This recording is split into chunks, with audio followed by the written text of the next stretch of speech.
తెలంగాణలో జిల్లా అధ్యక్షుల నియామకాలు మొదలుపెట్టిన కాషాయ పార్టీ కొన్ని జిల్లాలను ఇంకా పెండింగ్లోనే పెట్టింది. ఇప్పటి వరకు 3 విడతల్లో 28 జిల్లాలకు అధ్యక్షుల పేర్లను ప్రకటించిన బీజేపీ ఆ 10 జిల్లాలకు మాత్రం అధ్యక్షులను ఇంకా నియమించలేదు. మరోవైపు స్థానిక సంస్థల ఎన్నికలు కూడా ముంచుకొస్తున్నాయి. ఈ తరుణంలో ఇంకా జిల్లాకు అధ్యక్షులను నియమించకపోతే ఎలా అంటున్నాయి పార్టీ శ్రేణులు. అసలు ఆ 10 జిల్లాలకు అధ్యక్షులను నియమించడంలో ఎందుకు ఆలస్యం అవుతోంది?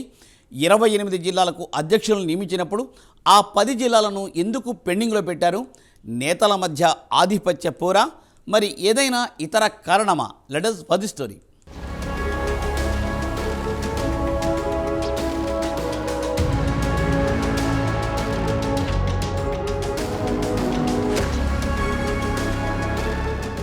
ఇటీవల తెలంగాణ బీజేపీలో జిల్లా అధ్యక్షుల నియామకం చేపట్టింది.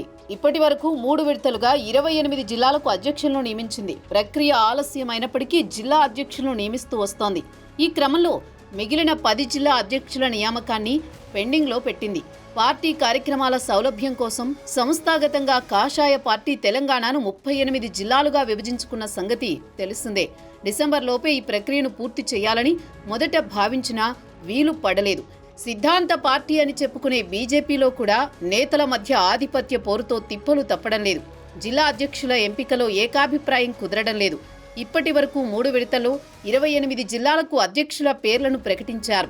వివిధ కారణాలతో Medchal urban, Rangareddy urban, Rangareddy rural, Vikarabad, Bhagyanagar, Malakpet, Karimnagar, Nagar Kurnool, Khammam, Gadwal, Bhadradri Kothagudem జిల్లాల అధ్యక్షుల పేర్లను పెండింగ్లో పెట్టారు.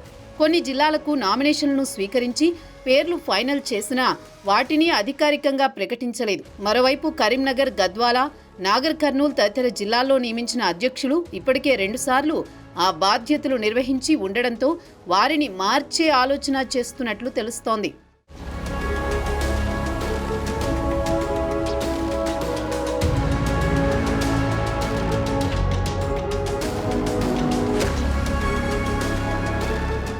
ఇదే క్రమంలో వికారాబాద్లో ఒక నాయకుడిని జిల్లా అధ్యక్షుడిగా నియమించాలని పార్టీ భావిస్తున్నప్పటికీ సాంకేతిక సమస్యలు అడ్డుగా ఉన్నట్టు ఆ పార్టీ నేతలు చెబుతున్నారు. రంగారెడ్డి రూరల్, అర్బన్, భద్రాద్రిలో పోటీ ఎక్కువగా ఉందని తెలుస్తోంది. సీనియర్ నేతలు కొందరు తమ వర్గానికి చెందిన వారికి ఇవ్వాలని డిమాండ్ చేస్తుండటంతో వాటిని పక్కన పెట్టినట్టు తెలుస్తోంది. అయితే ప్రకటించిన జిల్లాల్లోనూ నిరసనలు వ్యక్తమవుతున్నాయి. గోషామహల్ ఎమ్మెల్యే రాజాసింగ్ ఏకంగా బహిరంగంగానే విమర్శలు చేశారు. 3 సార్లు వరుసగా ఎమ్మెల్యేగా గెలుస్తున్న రాజాసింగ్ను కాదని జిల్లా అధ్యక్షుని నియమించినట్లు తెలుస్తోంది. కొంతకాలంగా రాష్ట్ర ముఖ్య నేతకు రాజాసింగ్కు పడడం లేదని వార్తలొస్తున్నాయి. మరోవైపు నల్గొండ జిల్లా అధ్యక్ష నియామకంపై కూడా అసంతృప్తి ఉన్నట్లు తెలుస్తోంది. ఇటీవల ఎమ్మెల్సీ ఎన్నికలకు సంబంధించి ప్రచార కార్యక్రమాన్ని నిర్వహించడానికి నల్గొండ వెళ్లారు కేంద్ర మంత్రి బండి సంజయ్. ఈ సందర్భంగా పార్టీ నిర్వహించిన కార్యక్రమంలో జిల్లా అధ్యక్ష ఎన్నికపై కొందరు ఆందోళన చేశారు. ఇంకోవైపు పలు జిల్లాల్లో అధ్యక్షులను మార్చాలని పార్టీ రాష్ట్ర కార్యాలయానికి కూడా కొందరు నాయకులు వస్తున్నారు.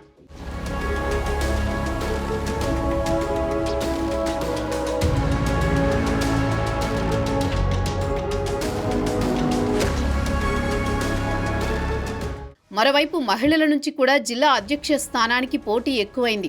ఇప్పటి వరకు బీజేపీ 28 జిల్లాలకు అధ్యక్షులను ప్రకటిస్తే అందులో 2 మాత్రమే మహిళలు ఉన్నారు. సంగారెడ్డి జిల్లా అధ్యక్షురాలిగా గోదావరి, సూర్యాపేట జిల్లా అధ్యక్షురాలిగా శ్రీలతారెడ్డిని నియమించారు. శ్రీలతారెడ్డి ఇటీవలే బీజేపీలో చేరారు.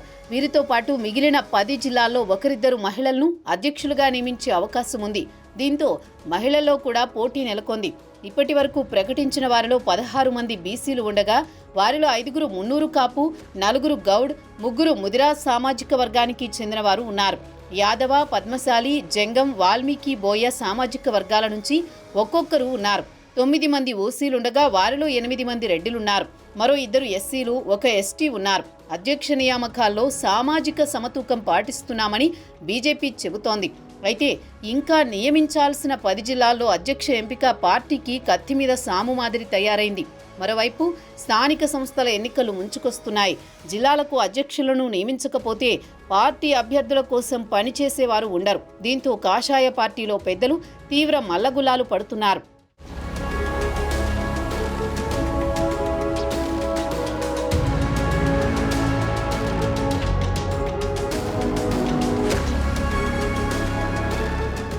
మరోవైపు రాష్ట్ర అధ్యక్ష నియామకం కూడా ఇంకా ఒక కొలిక్కి రాలేదని తెలుస్తోంది. ప్రస్తుతం తెలంగాణలో హాట్ టాపిక్ గా మారిన కులగణన నేపథ్యంలో ఈసారి రాష్ట్ర అధ్యక్షుడిగా బీసీ సామాజిక వర్గానికి చెందిన వారికి ఇవ్వాలని కేంద్ర పార్టీ పెద్దలు ఆలోచిస్తున్నట్లు తెలుస్తోంది.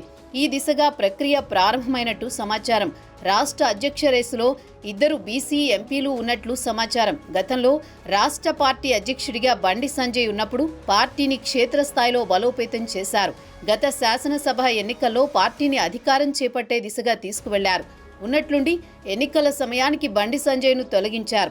దీంతో బీజేపీ పెద్ద మూల్యమే చెల్లించింది. అధికారం అంచుల వరకు వెళ్లి చతికిలబడింది. తర్వాత లోక్సభ ఎన్నికల్లో 8 ఎంపీ స్థానాల్లో విజయం సాధించి మరలా బలీయమైన శక్తిగా ఆవిర్భవించింది. కిషన్ రెడ్డి, బండి సంజయ్లకు కేంద్రంలో మంత్రి పదవులు ఇవ్వడంతో గతంలో చేసిన తప్పులను సరిదిద్దినట్లు అయిందని రాజకీయ విశ్లేషకులు అభిప్రాయపడుతున్నారు. ప్రస్తుతం ఎమ్మెల్సీ ఎన్నికల్లో బీజేపీ ముందుకు దూసుకుపోతోంది. అటు అధికార కాంగ్రెస్ 3 స్థానాలకు గాను 1 స్థానంలోనే పోటీ చేస్తోంది. మరోవైపు ప్రధాన ప్రతిపక్షం బీఆర్ఎస్ అసలు పోటీ చేయకుండానే చేతులెత్తేసింది. బీజేపీ మాత్రం 3 ఎమ్మెల్సీ స్థానాల్లో పోటీ చేస్తోంది. ఈ క్రమంలో మిగిలిన 10 జిల్లాలకు అధ్యక్షుల నియామకం ఆలస్యం కావడంతో ఎవరిని పదవి వరిస్తుందోనని ఉత్కంఠ నెలకొంది. చూడాలి మరి ఎవరిని నియమిస్తారో.